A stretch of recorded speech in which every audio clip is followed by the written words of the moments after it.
দুনিয়াতে শান্তি আখিরাতে মুক্তি লাভ করতে গেলে আল্লাহর দুনিয়া আল্লাহর আইন প্রতিষ্ঠা করা ছাড়া কখনোই সম্ভব না। যে যেভাবে বলুক না কেন, যে যেভাবেই বলুক না কেন, সুন্দর সুন্দর কথা বলবে, সুন্দর মতবাদ তুলে ধরবে, কখনোই না। আমার আপনার সৃষ্টি আল্লাহ পাক সিস্টেম করে দিয়ে রাখছে পবিত্র আল কোরআন। নতুন করে আইন তৈরি করার দরকার নাই, আইন আল্লাহ পাক তৈরি করে রাখছে। রাসূল নতুন করে দেখে দিয়ে গেছে কোন কাজটা কিভাবে করতে হবে।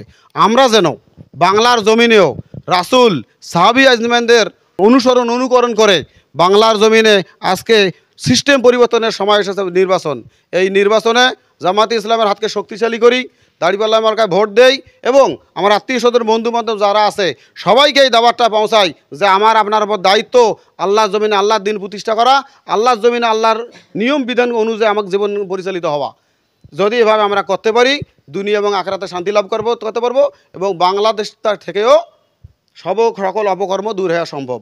সর্বশেষ যে আয়াতটা আপনারা সবাই জানেন, সূরা 3-এর লাস্ট নম্বর আয়াত, আল্লাহু বি হাকামিল হাকিমিন, আল্লাহকে সবচেয়ে বড় শাসকের চেয়ে বড় শাসক নন?